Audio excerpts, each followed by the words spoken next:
So there you go. So it is just after 9 p.m. here in the UK. If you're joining from the States, then good afternoon to you. I know Tony Rossi's normally on here. We might have, who else do we normally get? Rich Haler from Miami knocking around. Yeah, give us a shout if you're watching from anywhere that's not the UK. Let us know where you're viewing from. I hope everybody's well. How has your week started? Has it started well? Has anything exciting happened to you? I've had a really an interesting day today. I didn't think I was going to make it home in time to actually do this broadcast tonight because my business partner, Sean, if you watch my vlog, you'll know who Sean is, Sean Hopwood, got clamped. We were in Manchester, went for a business meeting, came out. We paid the parking, genuinely. We texted in to pay the parking. He came out with a parking ticket on the front of the car. Do you know what it said? The excuse for being clamped was that he was 50 centimetres away from the curb. I mean, I don't drive, but it seemed all right to me. His parking seemed fine inside the box and stuff, but they went, you're 50 centimetres away, so we got a ticket and a clamp. Then we tried to phone up to get the clamp taken off the car, and because it was 20 past 5 and the clamp people close at 5 o'clock, they were like, no, mate, we can't. Well, it was a voicemail. You can't actually get your car unclamped until 8 a.m. tomorrow morning. I just thought it was bloody ridiculous, isn't it? Wendy says a week has started well. She got a call back. Amy Forrest is in the house. Amy, thank you for joining us. John Moody's here as well. Been watching an amazing movie. Now getting motivated in a different way. We're going to motivate you in a great way. Actually, about a movie tonight, John, as well, which is interesting you said that. Who else is here? Alex Hewitt has joined. All right, Alex, hope all is good, mate. What's going on here on Lucy saying, geez, yeah, I know. Bad news when you're getting clamped, isn't it?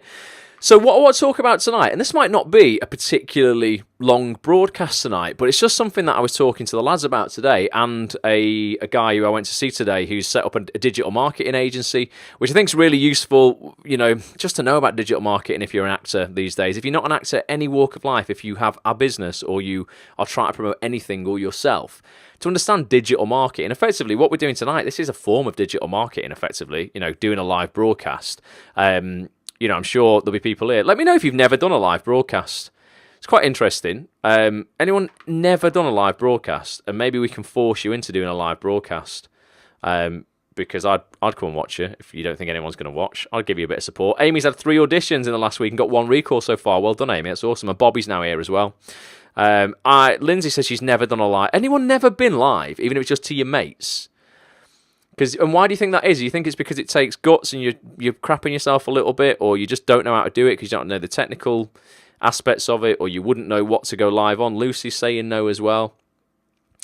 It's interesting why people haven't, or, you know, not even to my mate, says Lindsay.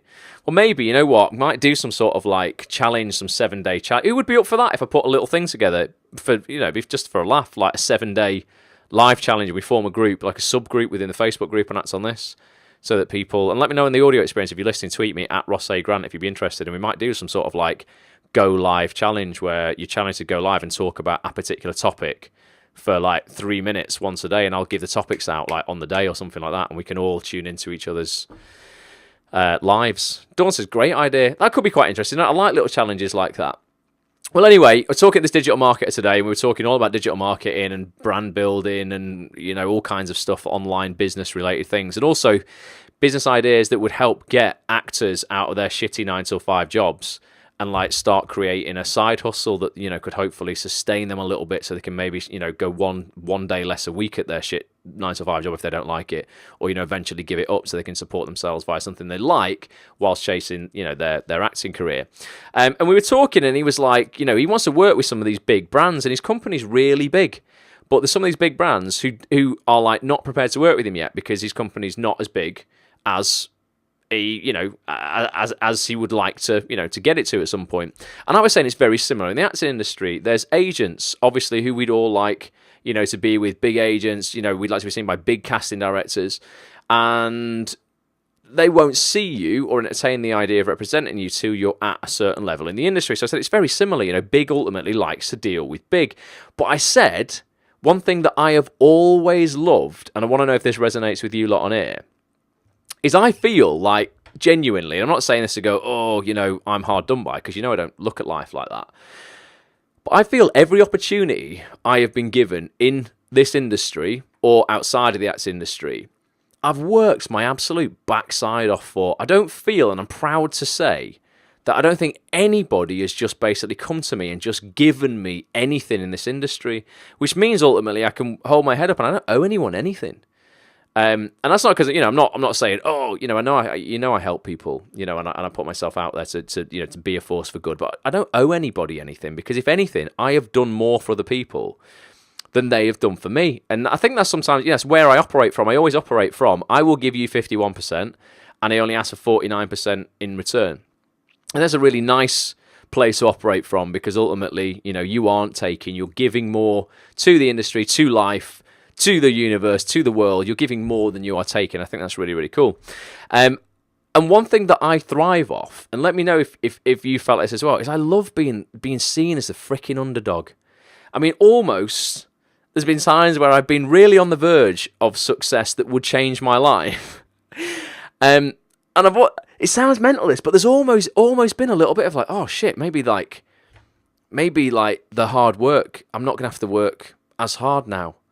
It sounds really backwards, but there's been this thing where I'm like, I love being underestimated. That's the word. I absolutely freaking love being underestimated, because I can then follow that up. Every no I get in this industry, I love to be able to follow it up, or in life with, I told you so.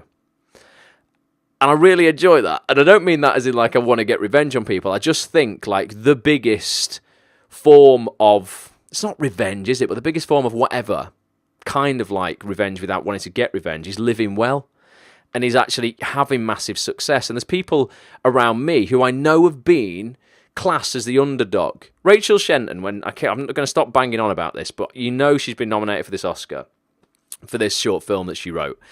And she would send drafts of this film to me, or the first few pages when she first wrote it, and she was like, look, Ross, I feel like I'm underqualified. I'm not a writer. I feel that no one's going to take me seriously. But I really want to make this film. And I was like, we've got to kind of over that. And she started writing this film, and she eventually, you know what happened? She shot it and everything like that. Now, even, Rachel's with a massive agent, and yet I don't think anyone in that agency or anyone around her really believed that film was going to go anywhere. And that's just the brutal facts. And she might say, Ross, you're wrong, but from my perspective, that's how I saw it, So, for instance, she would tell people she was shooting this film, or she'd even shot this film, and they would be like, not patronising, but a little bit like, oh, well, that's great. Yeah, I mean, yeah, obviously, send us a link, when it's done, and obviously, I'll have a little look on my lunch break. No one, seriously, no one thought anything of this project whatsoever. And then what happens is she launches this film, wins a shitload of festivals, and then gets nominated for an Oscar. Gets to the shortlist, and then people start creeping out the woodwork. Oh my God, you're so great. You're amazing. Oh, I knew all along this was good. No, you didn't. No, you didn't. You thought I was the underdog, and actually you didn't give a shit. And then now it's on the final list, final 5, on the 4th of March, could literally take an Oscar home. And I'm like, you know what? That's the sort of success that I freaking love. When people underestimate you, don't expect anything from you, and then you go, bang, have a bit of that, and you have this massive success that nobody expected. So I kind of want to talk about embracing being the underdog tonight. I mean, has anyone ever felt that? And you might be at an audition, and maybe you felt the underdog, but you haven't allowed it to fuel you. And you've gone into a reception at an audition, and you've seen other people in that room, and you're like, oh, you know what? Because we've all done this. I recognise that person off such and such a thing. They're going to get the job. Oh, they're probably going to get the job because they know this person or that person, or they're better than me, or they look more right than me, or whatever. And you end up feeling the underdog, but in quite a negative way. I think being the underdog, for me, there's nothing makes me work harder. Alex says it's always the ones who say you won't make it, and then when you do, they say they knew you when they knew you were going to. Yeah, I agree, mate. Give me some hearts if you think that. But that's the beautiful thing about living well, when no one expects anything from you, and they're the ones who are like, yeah, and they write you off. And then what happens is you then do something amazing or achieve something, and then they're all like, oh shit, I really didn't expect that to happen. But I love it. Always feel like the underdog, says Amy. But I want that to fuel you, Amy, but it spurs me on. Good. I freaking love it. And what I want to do is I want to play out. Like I said, this scope's probably not going to be super long. It might only be 30 minutes tonight. But for those listening on the audio experience, this is going to be really interesting for you as well, because you're not missing anything slides tonight. You're just going to get pure audio. And I wrote an article on the website. Let me go over to Acts on This and I'll show you if I just jump on a web browser here. So this is actsonthis.tv. Everybody knows this is the site that I run for actors. There's 450 hours worth now of podcasts and video interviews with all kinds of people in the industry on here, acting professionals, casting directors, actors. There's a brand new podcast I did with a guy called Graham Thomas King, pretty brand new actor to the industry who's making big waves during pilot season in LA right now. He's from Portsmouth, I think he was from. Initially, I got a call from an acting coach called D. Cannon, who's like a world-renowned acting coach, going, you need to interview this guy. Because he basically, up until a couple of years ago, was working in finance. Been to a really prestigious school and uni, got 2 degrees, was working in finance in the stock market and realised he freaking hated his job. And he's like, I need to change what I want to do. And, well, I need to start pursuing what I want to do. And that was acting. It was never to go into finance and stuff. And he swapped currency for legacy. So that's a podcast you should all listen to. That's actually a completely free podcast as well. It's like an hour and 10 minutes long, I think. Ditching Finance for Film with actor Graham Thomas King. If you are in a job you freaking hate, listen to that. It might just give you the motivation to get out of it. Alex says I've got enough tabs open. Yeah, I like to have at least 25 tabs open on my web browser. I like do a lot of online work. But if you go over to Acts on This, what I want to say here is I don't know if a lot of people know exactly how to use this site. Maybe I need to make it easy. But if you click on these 3 lines in the top left-hand corner here, this menu flies out that you can see there, right? And then on that menu, we've got lots of things here. So we've got Acts on This TV episodes, which are like video interviews, high-quality video interviews. We've got live broadcast replays. So they're all the live broadcasts. I've done all the replays of those. Motivation and Mind Hacks is every single Motivation and Mind Hack session like we're doing tonight ever, like the replays of all of those. And the same for the book club. And then we've got all kinds of other stuff. We've got acting podcasts, and then we've got the audio experience on iTunes and Stitcher. But if you look at the top here, this search bar, if you're ever looking for something specific in the acting industry, type into that, whatever it is. And if you just type in the word Rocky and search for it, you're going to find this article that I wrote bloody ages ago. But this is all about Sly Stallone and being the underdog and the story of Rocky. Has anyone heard like the real story of Rocky? Because you're going to hear it now. I'm going to play it out to you. And Tony Robbins actually sat down with Sly Stallone over a meal and started, asking questions about the whole kind of like birth of Rocky, and how Lindsay said she's read it, and you hear it like from the horse's mouth. This is Tony recalling what Sly was telling him. It's about a 10-minute story that I want to play you, but listen to it. Sit back, listen to this. It's super inspiring, and if you're feeling like the underdog right now, then just take heed. Being the underdog, like I say, I freaking love it because I always follow up every no, like I say, with "I told you so." I love nothing more than showing people what I've done as opposed to telling them what I'm going to do. Heard it from you, Ross, says Wendy. Well, you're going to hear it again, Wendy. And Amy says it's amazing. Listen to this. I can still see your comments during this. Obviously, I'm not going to be speaking or anything. This is Tony Robbins telling the story that Sly Stallone told Tony over a meal about Rocky and how it began. It's freaking amazing. Give me some hearts and share this. Share while this is on because people are going to love this. I'll see you in like 9 minutes, guys, all right? Here we go. He had all the drive you can imagine, knew why he wanted, took massive action, kept changing his approach until he got what he wanted. How about Sly Stallone, Sylvester Stallone, Rocky? Rocky's story is this even, right? But Sly's is too. Sly's a good friend of mine. And when I first met him years ago, he's listening to my tapes and stuff, and he invited me over for dinner. We started talking, and I said, I've heard your story from other people, but I really love to hear it from the horse's mouth. I don't know how much is mythology, urban myth, and how much is true. So he told me his whole story. He said the essence of it, though, was he said he knew his whole life what he wanted to do since he was very, very young. He wanted to be in the movie business, period. I mean, not just TV, movies. And he said why was, for him, it was a chance to have people not only escape, but to inspire people. And by the way, that drive is what made most of his movies, inspire people to what they're capable of, to overcome unbelievable obstacles, because in his own life, he felt like he did that. When he was born, he was pulled out by the forceps. That's why he looked the way he did. That's why he talked the way he did. And he said, so I really want to do that. And he said, I knew why I want to do it, and I wasn't willing to settle for anything else. And he said, what happened was I went out to try and get jobs, and it's not like I went, hey, Adrian. They went, you're a star. It didn't work out real well. They looked at me and said, hey, you're stupid looking. Do something else. What is it talking like this? There's no place for you in that stuff. You're never going to be a star in the movies. You're insane. No one's going to want to listen to somebody who looks dopey and talks out of the side of their mouth, right? And he got no after no after no after no. He said, I was thrown out more than 1,500 times of agents' offices in New York. I said, there aren't 1,500 agents in New York. He said, I know. I've been to them 5, 6, 7, 8, 9 times. He said, remember one guy went in there, and I got in there at 4 o'clock, and he wouldn't see me, so I stayed there, and I would not leave. And I stayed overnight. They came back the next morning. I was still sitting there. He said, that's how I got my first job. The guy said, fine, come in here. And he sat down, and he went through this, and he gave me my first movie. I said, oh, really? I thought Rocky was your first movie. He said, no, this other movie, I'd never heard of it. He said, I said, well, what character did you play? He said, well, I was in it for about 20 seconds. I was a thug that somebody beat up. He said, because they made me feel like, people hate your guts. You getting beat up will be a good thing. And he did like 3 movies like that. Never got anything. Kept going out. Rejection, rejection, rejection. So finally he realized it wasn't working. So he changed his approach. He said, I was starving, by the way. He said, I couldn't pay for even to have heat in my apartment. My wife was screaming at me every day to go get a job. I said, well, why didn't you? He said, because I knew that if I got a job, he said, I'd get seduced back and I'd lose my hunger.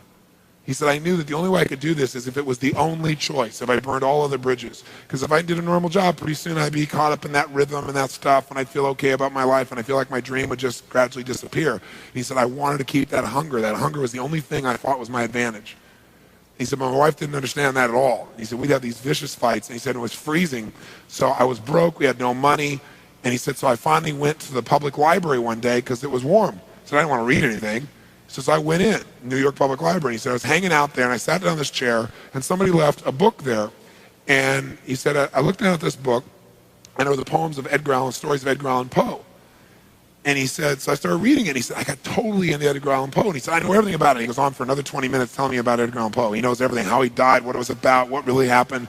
And I said, well, what did Poe do for you? He said, Poe got me out of myself.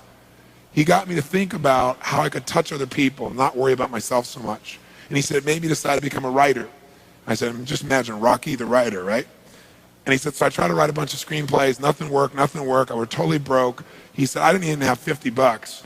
And he said, and finally, he said, I sold a script. It was called Paradise Alley. He said, it's a movie I made many years later, but I sold it. And he said, I sold it for $100. He said, but $100 was a ton of money, man. I was so thrilled. I thought, I'm on my way. But it never led to anything. And he said, so finally, he said, I kept going and going and going. He said, finally, we were so broke. He said, I hawked my wife's jewelry. He said, Tony, there's some things in life you should never do. He said, that was basically the end of our relationship. She hated my guts so much. He said, now we were so broke, we had nothing, no food, no money. And he said, the one thing I loved most in the world was my dog. He said, I love my dog because he gave me unconditional love, unlike my wife. And he said, so what happened was, though, we were so broke that to survive, I couldn't even feed my dog. So I went to a liquor store. He said, it was the lowest day of my life. And I stood outside the liquor store trying to sell my dog to strangers. He said, I tried to sell my dog for $50. And he said, finally this one guy negotiated with me and bought my dog for me, my best friend on earth, for $25. He said, I walked away from there and I cried. He said, it was the worst thing that ever happened in my life. He said, 2 weeks later, I'm watching a fight between Muhammad Ali and Wepner, this white guy that's getting bludgeoned but just keeps on coming. And he said, I got an idea. He said, as soon as the fight ended, I started writing. He said, I wrote for 20 straight hours. I did not sleep. I wrote the entire movie in 20 hours straight. Right then. Saw the fight, wrote the movie. Whole thing, done. He said, I was shaking at the end. I was so excited. He said, I really knew, man. I knew what I wanted. I knew why I wanted it. He said, just like you teach that formula. He said, but I said, man, I took the action. Now it's time to deliver. And so he said, I went out and started trying to sell it to agents. And they all would read it, and they'd say, this is predictable. This is stupid. This is sappy. He said, I wrote down all the things they said, and I read them the night of the Oscars when we won. Right? He said, it was really good, right? The greatest revenge is massive success. And he said, so what happened was, he said, I kept going, trying to sell it, nobody go, I'm broke, I'm starving. He said, finally, I meet these guys, they read it, and they believe in the script, and they love it. And they offer me $125,000 for my script. I said, oh my God, you must have been out of your mind. He said, I was. I said, just one thing though, guys, you got a deal based on one thing. And they said, what's that? He said, I got a star in it. They went, pfft. What are you talking about? You're a writer. I said, no, I'm an actor. He said, no, you're a writer. said, no, I'm an actor. That is my story, and I am Rocky. He said, I got to play it. I got to be the head person. I got to be the starring role. And they said, there's no way. We're not going to pay you $125,000, take some no name and stick you in that and throw our money away. We need a star, And they want to have Ryan O'Neal play Rocky, to give you a picture. Can you imagine? That's who they picked, right? And so he said, no way, Ryan O'Neal isn't Rocky. I'm Rocky. Went through this whole thing, right? They said, well, take it or leave it. He said, I left the room. I said, if that's what you believe, you don't get my script. And he left. Here's a man with no money, none, totally broke, offered $125,000 more money than he'd seen in his lifetime. And he walked away because he knew his real what? Knew his real what? And why he wanted it. He was committed to it. So he said they called him a few weeks later, and they came and brought him back, and they offered him $250,000 not to star in his own movie. He turned it down, $250,000. They came back, their final offer was $325,000. They wanted this thing. He said, not without me, and they said no. They finally compromised, and they gave him $35,000 and points in the movie, because they said, if this is going to happen, then you're going to take the risk with us. And the bottom line is, we don't think it'll work, but at least we won't spend a bunch of money on you. And then they only spent $1 million to make Rocky, and it grossed $200 million at the time. Right? I mean, it was done pretty well. But what's interesting about this is, I said, what'd you do? I mean, even $35,000, it's not $250,000. That's a lot of money when you don't have $25. I said, what's the first thing you did? I figured you went out and partied or something. He said, I went to that liquor store for 3 straight days and hoped that the man who had my dog frequented the store. He said, because I want to buy back my dog. I thought that was so cool, right? That was really cool. I said, what happened? He said, third day I was there, this guy walks by, and I see him, and I can't believe it, and there's my dog. And I looked at him, and I said, sir, remember me? And he said, it had been about a month and a half by the time this had all come about. And he said, remember me? I'm the guy that sold you the dog. I goes, yeah, I love the dog. He said, well, look. He said, I was so broke, I was starving. He's my best friend. I'm sure you love him too, but I got to have him black. Please, I beg of you. He said, I'll pay you $100 for the dog. I know you paid me $25, but I'll give you $100. And the man said, absolutely not. No way. He's my dog now. You can't buy him back, right? And Sly said, Tony, how you say know your outcome? I said, yeah. He said, I knew it. And he said, I kept changing my approach. So I went, $500 for the dog. The guy said, absolutely no way. He said, $1,000 for my dog. The guy said, no amount of money on earth is ever going to get this dog from you. I said, what'd you do? He said, I knew my outcome, right? Because he listened to these tapes, kept to him. He said, I decided to take massive action. He said, I got my dog. I just kept changing my approach, so I got it. I said, what'd it cost you? $15,000 and a part in Rocky. The guy's in Rocky.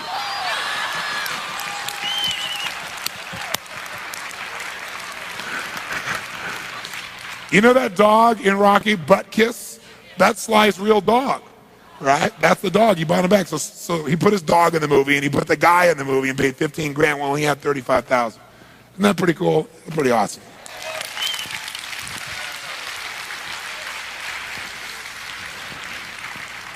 So there's always a way if you're committed. Just got to keep changing your approach. How amazing is that story? There's always a way if you are committed. You just got to keep changing your approach. I just thought it was like probably the best tale I've ever heard of the underdog rising, the phoenix from the flames. This guy who was like, Lindsay says, love it. Just like not taken seriously by the industry at all. And there might be people out there for whatever reason, and I felt this from time to time, to be honest with you. It were like, for whatever reason, you don't fit into whatever bracket that you see most people fitting into. And like Sly was told at the beginning, get out of the movie business, mate. Look at your face. You've got this weird way that you talk. Like Tony said then, he was basically dragged out into the world, with forceps around his head. That's what made, his head that shape, and the way that he talked happened. So not stereotypically a Hollywood movie star, but someone who was like, you know what? I know why I want to do this. I'm going to keep going, even when I have literally nothing. I'm going to keep changing my approach until, I find a way. And ultimately, when someone's paying you $325,000 not to be in a film, who here would be tempted to take that and go, you know what, actually have that film. It's fine. Have that. I'll write another one or something, or I'll try and be in something else with the $325,000 that I get. Take someone who's super, super headstrong, who truly believes in themselves. Dawn says amazing belief, and like Wendy says love it, says Amy. Amazing story, says Alice. It really is genuinely like just a blueprint, I think, for everybody who's feeling like the underdog or like they don't fit in quite as they would imagine. It doesn't mean you should all start trying to conform and become something that, you know, you think the industry wants. For me, like, I can't be anything but authentic to myself, and I would never be anything but, really, to be honest. I've got a massive thing about selling out, and I just think, you know, people who sell out for the short term, and in the long term they just lose. So really, like tonight, like I say, it's a pretty short scope, but it's just about finding a way. If you really want something, you're going to find a way. If you don't, you're going to find an excuse of why you can't have it. And I think the Sly story is just an incredible example of someone who found a way to get what they want, even though it cost him 15 grand to get his dog back. Do you know what? Who could even sell their dog? That's something that I'm like, kind of respect you for the fact that, you know, you could do that, but I couldn't do it. I couldn't do it. Like, literally, I get so like maternal over a animal. You know, if I've ever had pets, I'm like, oh, they're just part of the family. Matt's here, all right. Matt's just joined us on Facebook as well. So yeah, just an awesome story. But if you want to read, like, you know, the full story or listen to that again, like I say, get yourself over. I'll bring this up again. Get yourself over to actsonthis.tv. You just need to click in the top corner there. Like I say, click in there, type the word Rocky into that search bar, and then hit enter, and then you'll be the first result that comes up. If you want to search for anything on here, to be honest with you, there's so many articles, because this site's 7 years old. There's so many articles on here on like everything you could possibly imagine. I don't know, say you wanted to find an article out about how you use Twitter as an actor. Type in Twitter. Oh, here you go, look. There's an article about the Twitter hack and your show reel. There's 50 top Twitter accounts to follow. There's another 100 top Twitter accounts to follow. There's just all kinds of stuff you'll find in the archives. Go and dig around and like just click on stuff. So in the corner here, you know, acting podcasts. Click on acting podcasts and check it out. All these acting podcasts. There's a podcast with Debbie Horsfield, the writer of Poldark, massive writer. Lewis Arnold, the director of Broadchurch, and Sheridan Smith's new Clean Break. We've got Joe Simpson from Apple TV there. He's a great jobbing actor. Like I said, Graham Thomas King, awesome actor, smashed it in Hollywood right now. Peter Hunt from Hollyoaks. Andy Pryor from Doctor Who, the Doctor Who casting director. My Agent Jane. Nikki Bly, Kate Rose James, who cast things like Line of Duty, Mrs. Selfridge with Daniel Edwards, Jill Trevelyan, casting director of Downton Abbey, Kelly Valentine Henry and Victor Jenkins, who cast Broadchurch. These guys, like, in these podcasts, just tell you how it freaking is, how you get in touch, what you write, what they want to see from you before they'll see you for a casting. Can't do any more work for you guys when you're listening to this, like. Can take a horse to water, but check it out. You know, get access to all of those for just £10 a month, guys, and the money goes to charity. So, can't do no more than that. If you really want to learn fast, go and embrace all the content on this site and check it out, and just have a dig around in the archives, search for stuff. It's going to pay dividends. There's, like I say, 7 years of content on there, so there's a lot to search through. But yeah, just take some inspiration from that. Amy says, I have a question. Sometimes I get given producers, directors, direct email. Should I just send my stuff direct? Yeah, 100%. Absolutely, 100%. Don't ask. Quit asking Amy for permission to do stuff. Too many people want permission to do stuff. Who wrote the rules for this industry, Amy? There ain't any. There literally are no rules. There's a little bit of protocol that I generally don't really adhere to a lot of the time.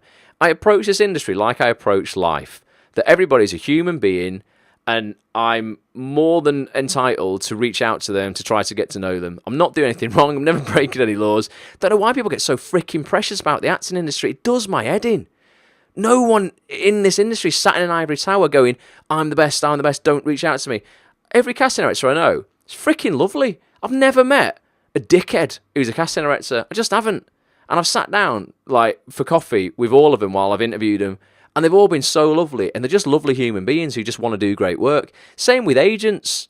People are like, I could never write to that agent there because they're so massive. You know what? Chances are now, the age that we're getting to, I'm 35, half of these agents who are massive or whatever are younger than me. You know, it's not like they're these like omnipotent gods who know everything and they're like divine creatures who are 500 years old and old sages. They're just freaking normal people. Don't ever ask permission to reach out to someone. As long as you do it in the right way and you're writing a nice email and you're putting yourself, your best self forward, you're not being a knob or you're stalking people or you're writing inappropriate stuff. What's the worst that can happen? They just don't reply. I've had that loads of times. A lot of time it's lovely to get a reply. I got a reply to an email of a casting director today I'd sent 6 weeks ago. Never expected a reply. Oh, sorry, I've only just got around to seeing this. So that can happen as well. Never give up that you're never going to get a reply, but don't worry if you don't. But yeah, it's just because their emails are not online. Well, just say who you got their email from, or if you're getting their email from somebody who knows them, then get them to ask if it's okay for you to get in touch with them, or get them, what I do, I ask for introductions a lot of the time. So I will say to someone who knows somebody, oh, could you do me a favour and just introduce me to such and such a body? And that might include, basically could be me being included in a tweet that they send, in a direct message on Instagram that they send, or copying me into an email. It happens all the time. Debbie Horsfield, who I did that interview with, the writer, was like, my son's a music producer, and he's done some music that's going to be in this new BBC drama that we did. And she's like, you guys would probably get in. I'm going to copy you into an email and, introduce you. And now we're going to go out and have a brew and talk about the music producing stuff and how I can help him with the social media side of things and how he could maybe help me with stuff. It's just reciprocity. It's the way the world works. And yes, it's Debbie's son, but it could quite easily have been Debbie's friend who's a music producer. Just stop looking at this industry. It's like the way people look at Shakespeare. Oh my goodness, I could never change a word in Shakespeare because it's so holy. Shakespeare didn't give a shit when he wrote it. I'm sure he didn't. He was like, I'm just going to write a play. No one's even looking at my plays. No one even cares about my plays because they didn't until he died, and that's the problem with a lot of stuff in this industry. No one gives a shit till you're dead. So yeah, do things whilst you're alive. Try and make people give a shit whilst you're alive. They're all younger than me, says Wendy. Exactly. And be empowered by your age, Wendy. There is there is authority that comes with age, regardless of, and there should be a freaking respect for age as well. I was always taught to respect my elders, and I think that's just like something that everybody should do. And if you're in this industry and you're a 30-year-old hotshot agent or a hotshot casting director and someone who's 75 writes, so you should have the freaking respect when you write back to them or you bring them in for something, because it's just the right thing to do, and doing the right thing, as we always say, is always the right thing. So use your age as you should be able to, have some authority because you've been on this planet longer. I respect people. I work out with people in the morning who are 85, 86 years old because old people don't seem to sleep, Wendy. So when I'm working out in the gym at 6:30, they're always there. They're there before me. I walk in the gym 2 minutes late. I know Bert, who's 84, is going to go, afternoon? What time do you call this? Bert, it's 2 minutes past 7, mate. You might have been in it since 5 to, but chill out. I have such respect for them because, they've got to an age that I haven't got to yet. And there's no guarantee I'm going to get to that age. So you know what? Hats off that you've actually just lived on this earth longer than I have, because you've had it harder than me because it's never been better. I've got it easy being 35, living in 2018. We've never had a more abundant society. People who are complaining need to just have a little look at themselves and go, actually, you know what? If I was born in, the 1800s, shit would be a lot harder if the Black Plague was still knocking about and I was trying to have success. It'd be a little bit harder if the World War II was still going on and I'm trying to have success. So yeah. Embrace your age, reach out to people, and demand the respect that you deserve. Really, Amy, use the contact section on Spotlight. Alex says, but yeah, you know what? I wrote a. Let me show you on the website as well. Anyone here who's struggling to find casting directors' details, don't go and buy any books. I'll show you how to do it for free. Let me bring my web browser up again. Go on actsonthis.tv again. I'm showing you the website. Click on the 3 things in the corner. Just type in. Do you know what? I don't know. I'm going to type in casting director. Let's just see what results we get. So obviously you'll see all these casting director stuff. There it is. Can you see that article there? Third one across from the left. How to find casting directors' contact details fast and for free. Click on that. Watch the video that I have put up here, and it shows you how to use a combination of 2 websites, IMDb and the Casting Directors Guild. And I show you a tutorial on how to find all of these casting directors' details fast and for free. You don't have to. I mean, there's a contact book there that I've put there if you want to buy it. You don't have to buy that. You can do it just for free online. You can do it from your phone or anywhere. Or if you've got Spotlight, you can use the contact section if you're a Spotlight member. But go to the site, type in casting director, and have a look at that, and you'll find how you can get hold of so many cast narrators' email addresses like for free and very, very quickly. We have all this technology now to help us, which they didn't have many years ago. So, Alex, yeah, exactly. It's never been easier. Life has never been easier. And I know, it still punches you in the face and shit still happens, but it always has done. It doesn't mean that, we still haven't had it easier than before. Like I say, things would be very, very different if we had all this technology and we were in a world war, but we're not. Touch wood, until Donald Trump or Kim Jong-un decides to press their nuclear button. But for now, let's focus on the fact that everything is better than it's ever been before. And if you're feeling like the underdog, let's say the whole point of tonight's tonight's broadcast, is to let that fuel the shit out of you. Follow up every no with "I told you so." But not in a nasty way to get back at people, just because living well is brilliant. And like Tony says, is the best form of revenge. Not that you should go out and seek revenge. You just want to become a better person. But yeah, go out. Ask for what you want, Amy. Stop asking permission to ask for things. Do you know what happens? And I'll finish on this. The amount of emails I get a week, and I've said this before, right? And I get a lot of emails each week. And generally what happens is they ask me a question in the first paragraph. And it'll be something on the industry that they already know the answer to. And they give me the answer in the second paragraph. They go, this is happening, blah, blah, blah, blah, blah. I think I should do this, blah, blah, blah, blah, blah, but I'm shit scared. And all they're asking for, the only reason they've sent that email to me is so that I give them permission to do the thing they've mentioned in paragraph 2. And you don't need my permission to do that. You don't need a casting director's permission, an agent's permission, your mum's permission, your brother's permission, your dad's permission, anyone's permission. You just need your own permission. Permission to do what you want to do with your life. And as long as you're not hurting anybody or doing anything illegal, just fricking do it. That's the message for tonight. I want to also highlight, I'm doing this spotlight giveaway again, guys, right? What I do once a quarter to reward people for supporting my weekly vlog called Watch Ross. I want to pay for someone else's spotlight subscription. I did this at Christmas. Sandra Rock, an actor in the Actor in This community, won last time. You basically subscribe to my vlog, youtube.com/Watch Ross. Leave a comment under an episode. If you want to enter multiple times, leave a comment under every episode. There's 19 episodes up so far. And I will draw a comment at random in April, and that person whose comment I draw, I'm going to pay for your Spotlight subscription for this year. If you've already paid for your Spotlight subscription or you're not an actor, I'm going to give you 150 quid in cold, hard cash. Can't argue with that. youtube.com/Watch Ross. We filmed episode 20 today. It's great, man. It's really good. Here's a little teaser for episode 19 that came out this morning. If someone said to you, right, we can take away spina bifida, we take away all the pain, anything that you've got, and you can, you'll run a marathon tomorrow. Yep. There's going to be a massive part of you that's like, fucking wave that one now, But then also, are you losing your identity?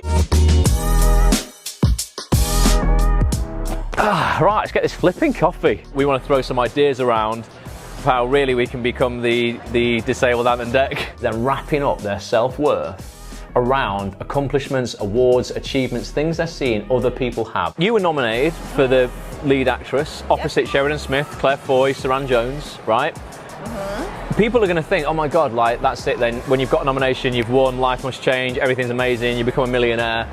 Like, it ain't like that, is it? You already won the freaking lottery when you were born. And if you can't get your head around that, that's why you have lost. Check it out, youtube.com/Watch Ross. I think it's very, very true. You'll see me speaking to Ruth Madeley there. Ruth Madeley is a BAFTA-nominated actress, was nominated a couple of years ago opposite Saran Jones, Sheridan Smith and Claire Foy. Saran Jones won the BAFTA that year. But we talk really, really open and honestly about what that's like. About the fact that people must think it's amazing and that once you've done that, your life is suddenly set and great, and they feel without that accolade, they're terrible and they're a shit actor or whatever, and how, there's still a load of work to do even when you are nominated, that you suddenly don't get this easy ride. We talk about Ruth's disabilities. She's got spina bifida. We relate that to mine. We talk about whether we would give up those disabilities if we could, or whether these are the things that actually define us and spur us on. Really open, frank, honest chat. You should definitely go check it out. And let me know your thoughts. Love Watch Ross, says Annabelle. Feel good factor. Cheers, Annabelle. Thanks for being here as well. It's a great episode, says Wendy. Wendy's watched it. Does it matter if you leave a comment on Facebook or does it have to be YouTube? The only reason it does have to be YouTube, Wendy. Get over to YouTube and leave a comment as well. Appreciate you watching on Facebook.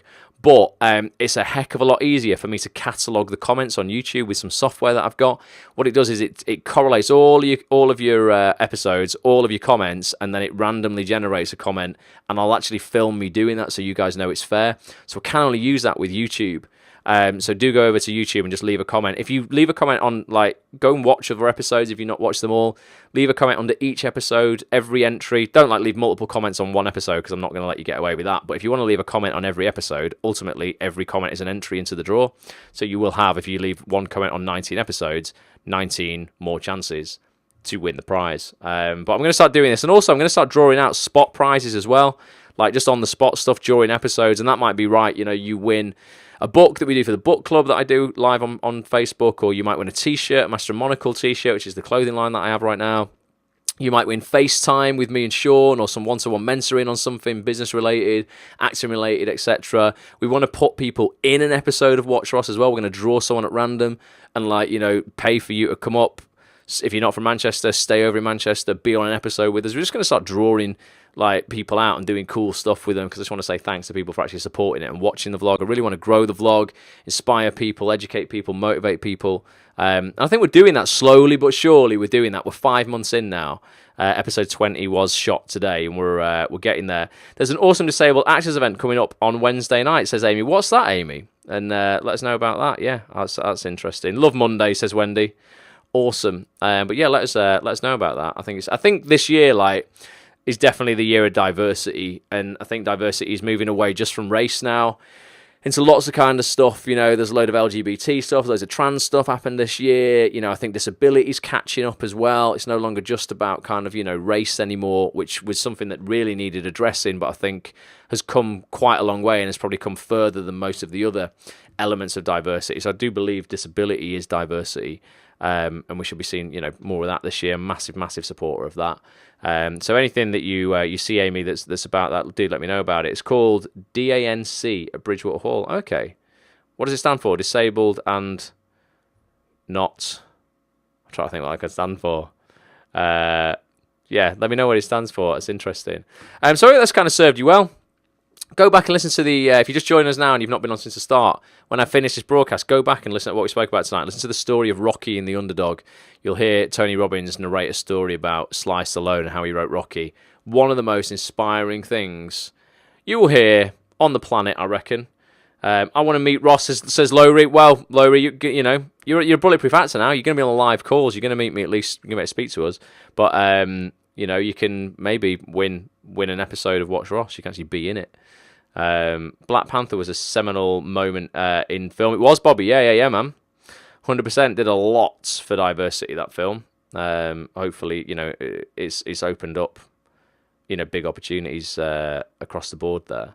I just think, it's about time. And it's also about time people stop running away from themselves. I feel really liberated recently about talking about my eye condition and the way that affects my life and stuff. Because for years I hid it from this industry and everyone. You know what? I hid it from everyone because I was embarrassed about it in my early 20s. And I wanted to, I'd start, I've got no peripheral vision, so I'd knock into things, I'd knock drinks over, and I'd always go, oh, I'm so clumsy. And people would just get annoyed with me and think I was clumsy.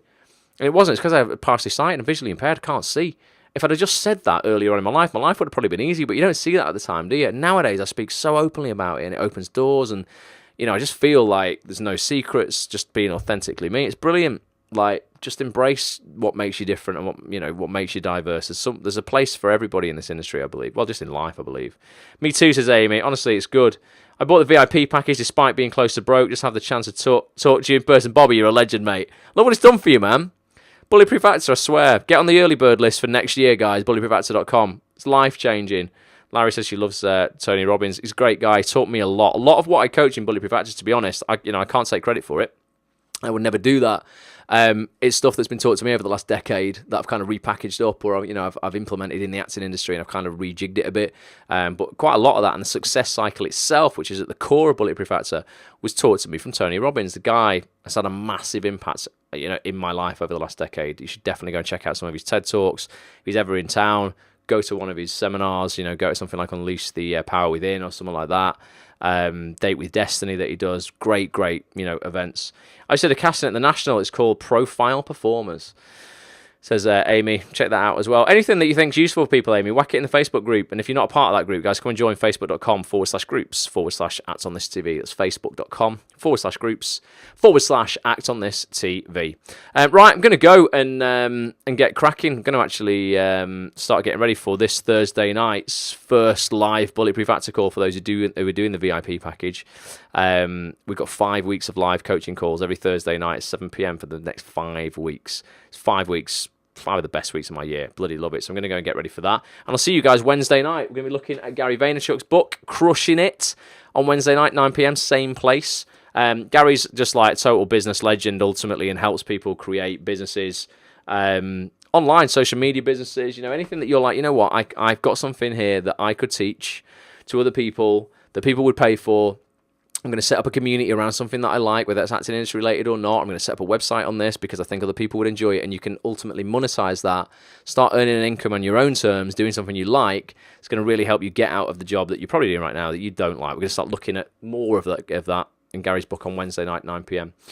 So until then, have a fantastic time. Anyone got any last questions or anything to say before we wrap it up? Alex says, thanks. Pleasure, Alex. Thanks for being here. Amy says, brill. Back in London later this year, says John, for Tony Robbins. Check that out. Thank you, Amy. Pleasure. Let us know if anyone else got anything to say. Thanks and good night, says Helen. Thank you. Oh, this Saturday, who's coming to the Acts on This meetup? Home Theatre, Manchester, 11 p.m. I mean, no, not p.m. 11 a.m. That'd be a bit late, wouldn't it? 11 a.m. Come to Home Theatre. And we're going to do an Acts on This social meetup. I do that on the first Saturday of every single month. Hell yeah, says Helen. Wendy, you coming? You normally there? Let us know. Amy, get yourself down there. Anyone who's in Manchester, do this on the first Saturday of every month. Bobby, fly over from Ireland, man. Just surprise us. Be there. Don't do that. I'm joking. Do it if you want, but it's quite expensive, I imagine. We should do an Ireland meetup at some point, Bobby. Or we'll FaceTime you from Manchester so you can be there on FaceTime. Hopefully you'll be there, says Lucy. I'll be there. Says Dawn at 1:30. Probably going to wrap it up at 2:30, Dawn. You're leaving that bloody late, aren't you? But get yourself down for an hour if you're around. That'd be good to see you. Wendy. Oh, Wendy's moved. You've moved, haven't you? You're back down south now. Wendy used to bring bloody cookies. She was great. Mulled wine and cookies. Now look what's happened. Ditched us. What's happened here? My laptop looks like it's completely crashed. Something's happening. Gonna have to stay online for a minute, guys, because I can't end the broadcast on my laptop because it's gone completely to pot, I'm afraid. You lumber with me. I can't see anybody's faces on, any Facebook comments. Why has it done this? Installing software update. I didn't tell you to install a software update. It's ridiculous time to install a software update. Why is it doing that? I'm still with you live on Periscope, guys, and Twitter. Hang out on Facebook if you're there. I should be back on in a minute. It's doing some bullshit. I don't know what it's doing. Anyone got anything to say then? Whilst we wait for that to start up. Anyone got any book club suggestions for after Gary's book? Quite interested in knowing if anybody's got anything they suggest for a book club. Always looking for new books that would help people. Personal development books or acting books. Anything at all. Let us know if you've got anything that you think would be useful for us to read. Still got 3 weeks left on that, but it'd be something for some time in March we'd be getting onto. And any ideas for future motivation and mind hack sessions, if there's something you're struggling with, let us know. When are you back on the TV, Ross? April, I think, Dawn. There's going to be a show for BBC One called Age Before Beauty. I play a character in that called Mitchell. It stars Polly Walker. It stars Lisa Riley. For those who are Manchester-based might know the actress Vicky Myers. It's her first major big job. She's in it as well. Lucy Polgar is a newcomer. She's great. She's in it. James Murray. Sue Johnston. What's his name? Robson Green. It's a fantastic show. Really good. It mixes music and drama. And there's not really been a show that mixes music and drama since... Who remembers Blackpool? Do you remember that? I can't remember who was in it, but that was like a bit of a musical TV drama, wasn't it? Ages ago, that, though. Years and years and years ago, Blackpool. It was all right. It was quite interesting the way they did it. Who did it have in it? David... What's his face? Can't remember his name. Have you read Big Magic by Elizabeth Gilbert? I haven't, Sarah. I will check it out, though.